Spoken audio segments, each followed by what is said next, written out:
So this is again on the cortex. So for you to understand about cortex, we look about the cortex data lake, which is now the data which is going to be aggregated from different solutions and be able to be put in a structured way that other solutions are going to be able to consume it, to be able to do these AI based protections.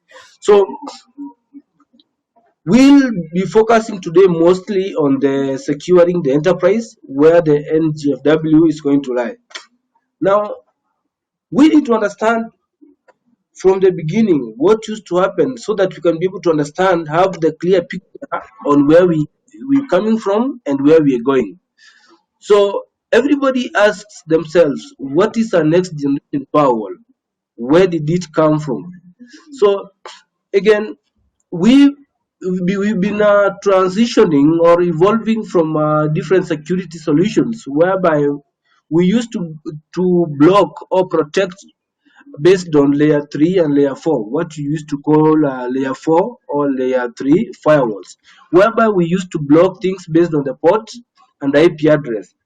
So this used to do some good job at least, but again, things are evolving. So we needed to understand, apart from blocking something, maybe your security, maybe the head of security is calling you, maybe you doing the implementation or the administrative tasks in a security department, then you being asked, okay, so you blocked, you say that we were experiencing some kind of attacks, so how did you manage to curb that? So you need to have some kind of what happened before and what you did and what you are going to do in future to make sure that whatever the attack that happened is not going to happen again. So here we getting some more advanced applications which can be able to move from one port to another, which can be able to use the normal ports that we are going to see, like DNS, which no organization can be able to cannot be able to work without the DNS. Because whatever we are querying servers, whatever we are querying URLs online, web applications, we are going to use these kind of URLs or host names to be able to get these services.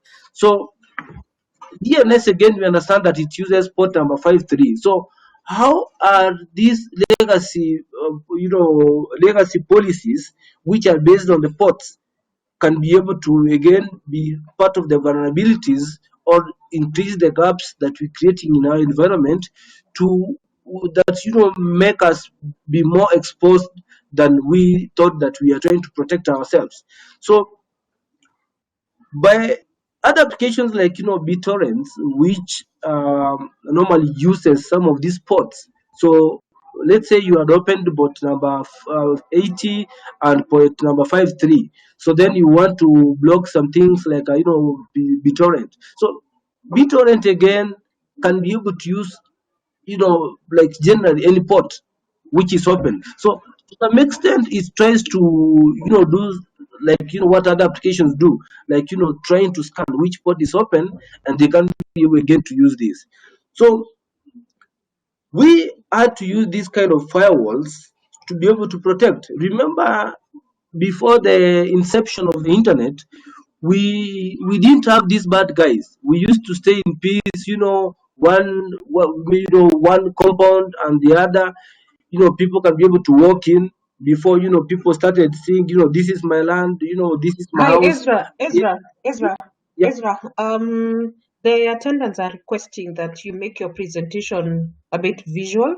They need to Yeah. see the slides, everything, because kind of I think the attendants that we have Yeah. kindly maybe know about all the theory work. So they're requesting if we can, move your slides and they get to see what we have prepared for them. Thank you. Okay, sure. Thanks a lot. Thanks for that nice feedback. Okay. So again, I try to assume that some of the guys might not understand. So now that most of the guys understand where we're coming from, then again I'll try to move a little bit fast, try to understand what we're going to do, because today's session might be more focused on labs. Try to understand what else you can be able to do. Then we will try to talk about maybe other new solutions that we offering that can be able also to curb like the COVID, how we can be able to assist our staff to be able to scale work from home without any solution. So again, let me then go through very fast on what you're talking about here. So again, the most critical thing about Palo Alto again is the way that we try to execute. So again, most of people I think understand this again. So I'll try to move very fast now that there's been a change. So again, preventing unsuccessful attacks, trying to automate. This is what we again doing. Try to consume innovations quickly. We talked about the cortex. Then we need to make sure that there is some kind of sanctity in how we are creating the policies. So based on the user application and the content, this is how we have to make sure that we are going to create a policy that is user aware, that is also application aware, and also content.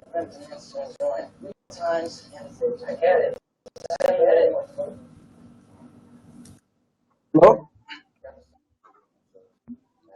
Someone asking a question? Okay. So again, we talked about this, how this is how the legacy rules used to be like. Then we introduced a little bit of more visibility by trying to focus on HTTP and SSL might not be number 443. So 443 can be able to be used by other solutions. So we need again try to put more visibility on the IP, whereby you can be able to bind the IP to the user, and also be able to bind this user to a department. So again, this is some kind of visibility that we are trying to introduce here.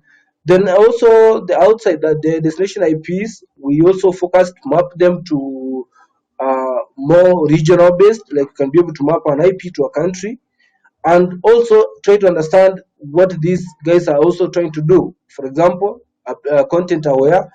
By being able to understand this guy is not only doing uploading, but he's also uploading to SlideShare, and the content that they are trying to upload is the PPT. So these are some of the things that we're going to do on today's session while we will be going through the labs. Then also some DLP capabilities, whereby again we can be able to understand, go into the content, try to understand that this content that we are trying to move out, is it is it allowed to be done so again we're going to have more fully-fledged DLP solution that's going to be part of the platform again. But again, this is again can be able to do some good job.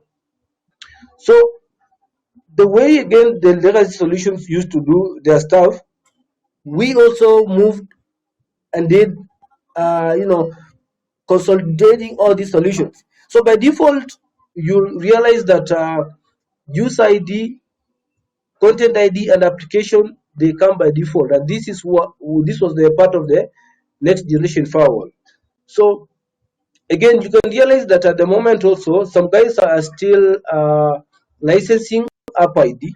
So this enhances the application visibility, being able to create rules based on the application.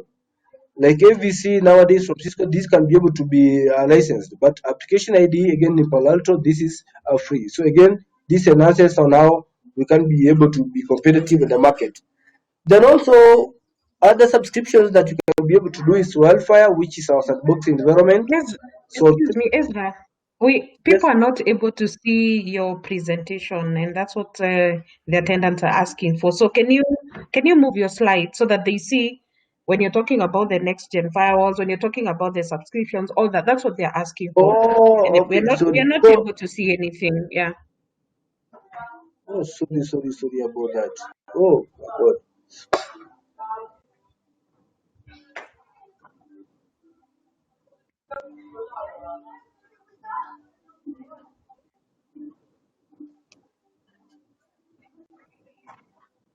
So what can we be able to see from the presentation? You can see secure the Um, enterprise. we are now able to see secure the enterprise. So you move with your slides. If you are talking about the enterprise, show the slides for enterprise, show the slides for Prisma, show your slides for Cortex, like that. So that at least guys can see, because that's what we need to be showing to them, but they're Now, not able to see that. okay, seems like when I'm doing in presentation mode, it collapses. Just a few minutes. So now you can see in the beginning. No, not yet. Oh,